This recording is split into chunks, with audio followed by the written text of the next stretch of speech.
Nossa devocional vai trazer hoje o texto na narrativa que está em Atos dos Apóstolos. O capítulo é o 9 e o versículo é o 31. Falando sobre a importância da igreja, da comunhão da igreja, a comunhão dos santos que congregam na igreja, e também falando da forma como ela deve ser edificada. Então, Atos 9:31 dá para nós uma boa dimensão disso, de uma igreja que cresce, de uma igreja consolidada e alicerçada na pedra angular. A igreja, na verdade, tinha paz por toda a Judéia, Galiléia e Samaria, edificando-se e caminhando no temor do Senhor e no conforto do Espírito Santo. Crescia em número. É sobre isso que nós vamos meditar. Meditar de uma maneira clara, objetiva e com disposição para dar-nos o sentido de congregantes. Nós estamos em tempo de pandemia, em tempo de distanciamento social, em tempo de padrões diferenciados, o não sair de casa se for possível, a permanência em casa, também para andar, para transitar em meio local, necessidade da máscara, não esquecer do distanciamento aí no mínimo de 2 metros e assim por diante. Tempo de pandemia. Estamos vivendo esse tempo que está, de alguma maneira, criando um desconforto para cada um de nós. Ao lermos o texto com o endereço acima, o que pensar? Eu não estou podendo ir para a igreja, eu não estou podendo sair de casa, não estou podendo ir para o meu trabalho se não for de utilidade pública, então eu preciso pensar um pouco nesse tempo de pandemia. Esta certamente é a segunda vez em que lemos a palavra igreja no livro de Atos. A primeira colocação feita se apresenta em Atos 5:11. E a segunda é essa que nós estamos fazendo a nossa reflexão.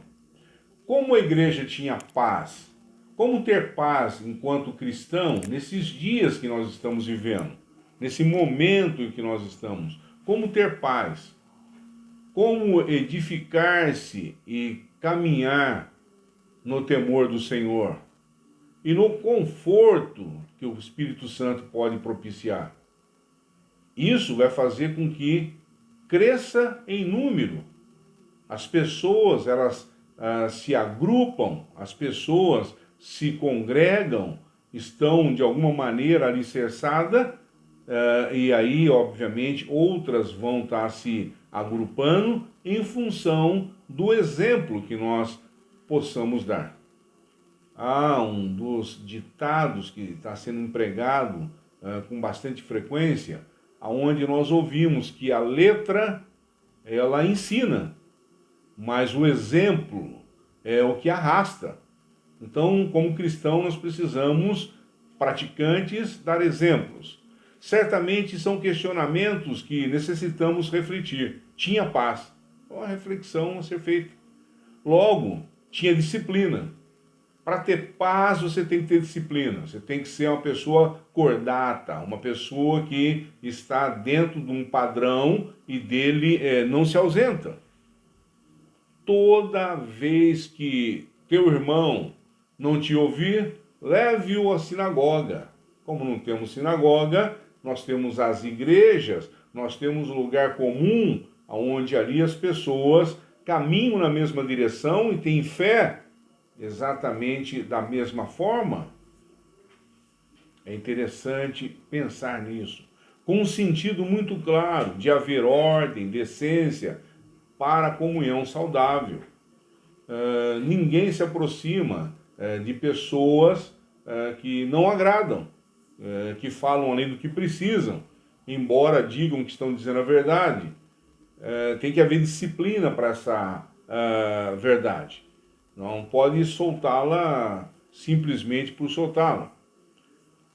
A saudável comunhão vai ser dada quando todos estiverem caminhando para a mesma direção. Nós encontramos um orientador bastante interessante, que é exatamente a proposta de ter paz, né? Que fala-nos, como esse orientador, como a proposta bíblica de como construir, crescer em número, de como fazer isso funcionar. Jesus diz a Pedro que sobre aquela condição, naquele momento estruturado, haveria então a condição de criar ali, de edificar ali uma igreja. A pedra angular, que nós sabemos perfeitamente por leituras, ser o próprio Cristo, nos orienta que nós podemos vir a ser algo onde será estruturado uma boa comunhão. Então, nós encontramos isso em Mateus 16. A saudável decência da comunhão em Mateus 18. Amados ouvintes, nós vamos para um esclarecimento que precisa ser e precisa haver nesse instante. Igreja não é um lugar, mas é algo sobrenatural. Dentro da igreja há uma igreja invisível, imperceptível, que a ação do Espírito Santo dentro dela vai muito além das liturgias do culto da igreja que é visível. Nós encontramos, amados, que congregam num espaço bastante avivado, efetivamente avivado. Mas nós precisamos tomar cuidados para que haja a decência, para que haja a ordem, para que não haja pedras de tropeço. Então, dentro desse contexto da igreja, nós encontramos a igreja invisível. Então, a igreja visível, ela está contida na igreja invisível. Em Atos 2, nós lemos sobre a igreja invisível. Uma igreja que não tinha comissão de membros. Não havia ali os comissionados, havia os ouvintes, haviam aqueles que estavam ali entendendo o que os apóstolos estavam colocando. Nesse momento, não existia ali uma classe para o exercício preparatório para o batismo, ou mesmo para o discipulado. Liturgias de culto, nem pensar, mas tinha ali a ação sobrenatural do Espírito dentro dela. Nós encontramos em passagens bíblicas situações que vão um pouco à frente daquilo que nós necessitamos. E é importante que nós as conheçamos para que isso venha a fazer sentido. Filipe não faz um curso preparatório com o eunuco de Candance. Ele discorre sobre a palavra do Senhor. E num dado momento, tendo água, ali então o eunuco diz, tem água que impede que eu seja batizado. Isso não é um curso preparatório, isso é simplesmente a ação praticante daquele que conhece as Escrituras. Atos 2, então, vai por esse caminho nos orientando. Né? Não há necessidade disso ou daquilo, mas há necessidade do Espírito Santo, a ação do Espírito Santo dentro dessa igreja. Essa igreja, então, que é visível, que está dentro, contida no invisível, dentro desse contexto tem que haver o sobrenatural do Espírito Santo ali, a unção do Espírito Santo ali. Quando surgiu a perseguição, a maioria se dispersou, se afugentaram, mas os valorosos apóstolos realizaram sinais, prodígios, milagres no meio do povo. E por isso, as estruturas da terra, as estruturas da sociedade local, as estruturas históricas foram sendo abaladas e restauradas pelo mover da palavra que era proferida, pelo anúncio das boas novas. Eu quero falar aqui nesse momento que há algumas características dessa igreja visível. E essa igreja visível necessita ter para que a igreja invisível possa funcionar em harmonia. Vamos elencar aqui, vamos arrolar e anotar aqui algumas características que seguem da forma como estará sendo pronunciado agora. E está no texto que nós lemos. A igreja tinha paz. A igreja tinha paz, meus irmãos. É necessário ser uma comunidade pacífica. É necessário haver concordância em como produzir força no mesmo sentido.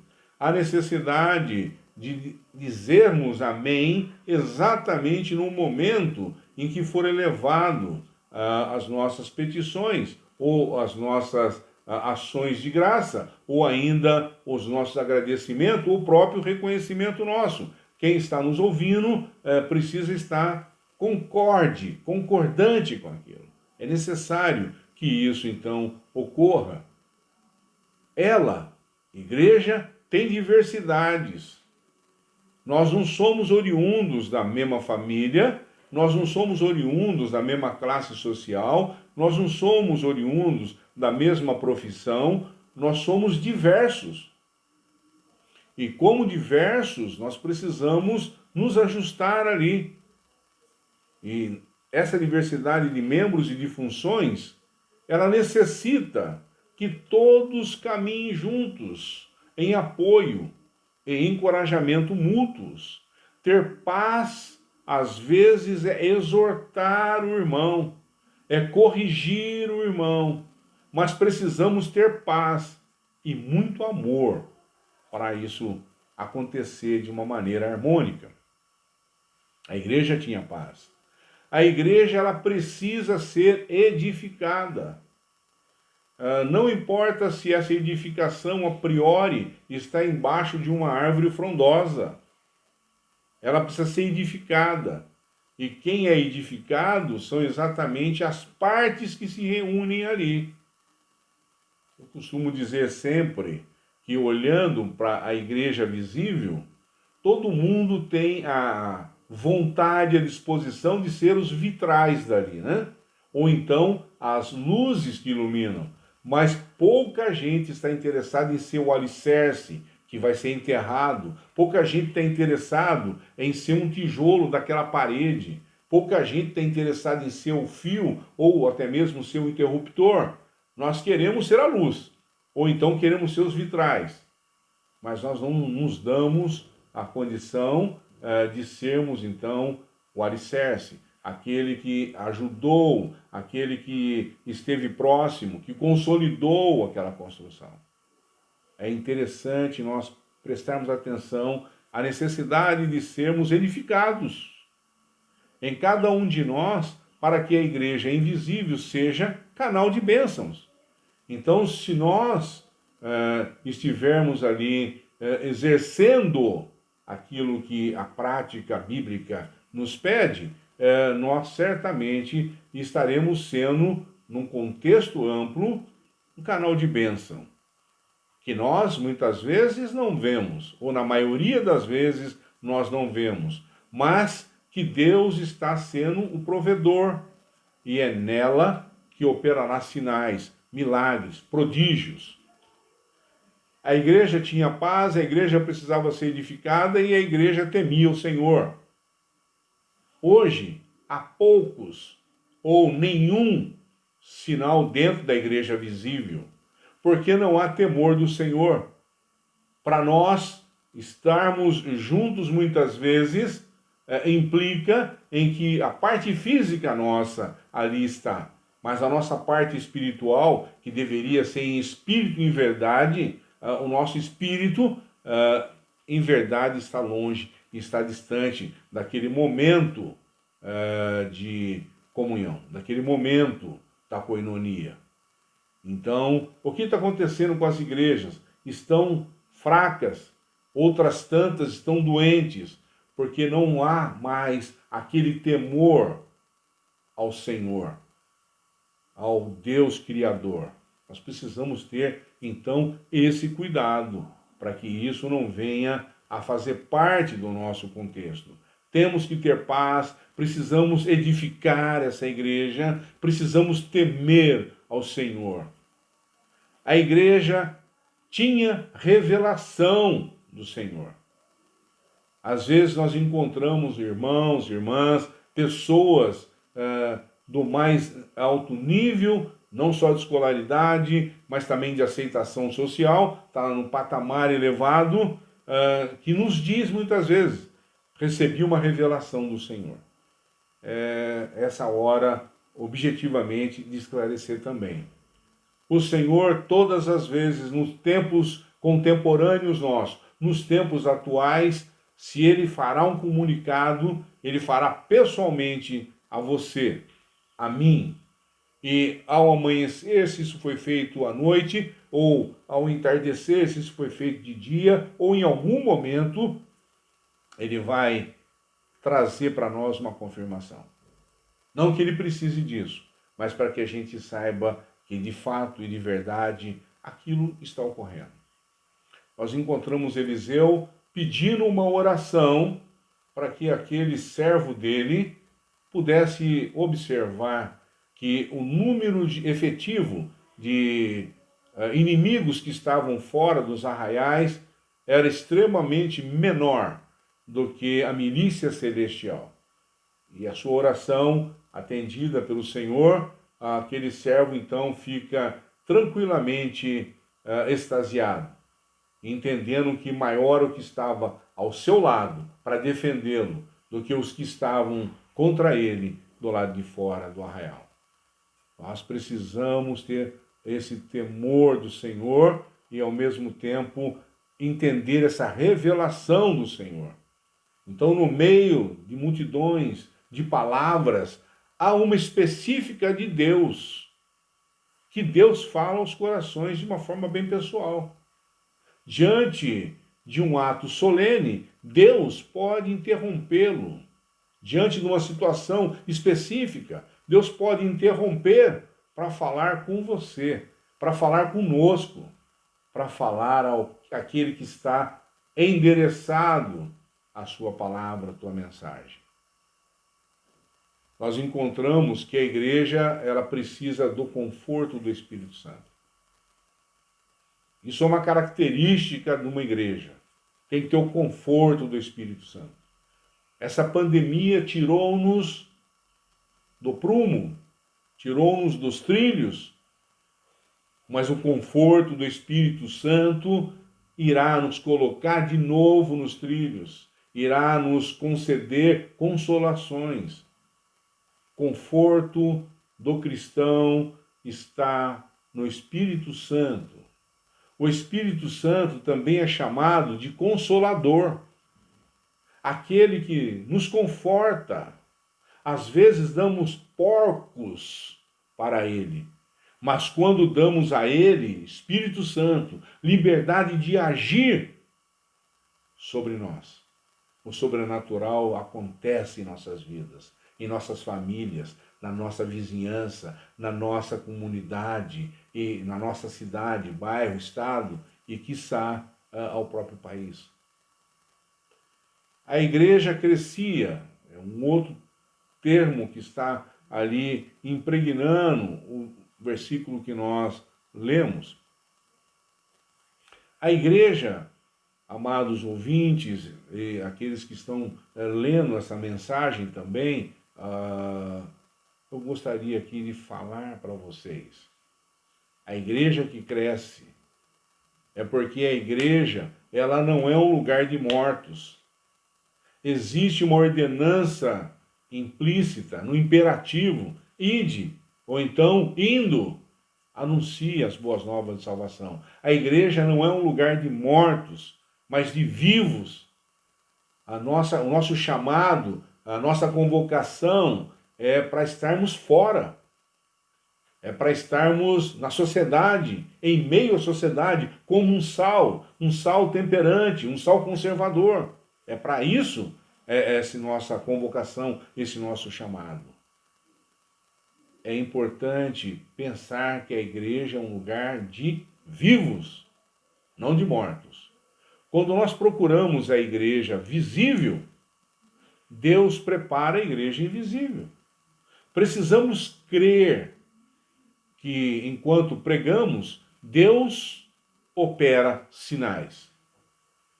Enquanto pregamos, enquanto anunciamos, Deus opera sinais, que seguirão aqueles que crerem, e prodígios irão ocorrer. Um sinal que vai além da nossa imaginação. É certo que, amado ouvinte, o leitor, se não falou ainda, certamente já ouviu. Isto que está ocorrendo parece impossível. Será que isso de fato está acontecendo? Me belisque para que eu saiba que de fato isso é realidade. Um sinal que vai além, vai para frente daquilo que nós imaginamos. As Escrituras nos informam que contra esta igreja, contra esse que crê, o sobrenatural que está invisível vai operar. As portas do inferno não prevalecerão. Nossa oração é para que Deus abra os nossos olhos para que vejamos que mais são os que estão conosco do que os que estão contra nós. Quando sairmos da igreja visível para começarmos a viver embaixo da ação sobrenatural do Espírito, milagres nos seguirão. No livro de Atos, esse livro é rico em nossas informações. Ele nos informa que havia conversão todo dia. Todo dia havia conversão. Portanto, a igreja crescia. Conosco, amados e amadas, não será diferente se estivermos na igreja visível. A igreja visível deve fazer parte do nosso contexto social, familiar e dentro de um quadro maior de sociedade. Atos nos informa que havia conversão todo dia, porque todos estavam praticando, estavam operosos, estavam vivos, dignificando o anúncio de salvação. Evangelho é uma ferramenta de poder para que você, para que eu, sejamos de fato chamados de cristãos. Amados, que o Eterno nos abençoe, que Ele nos console e que Ele nos dê o seu amor.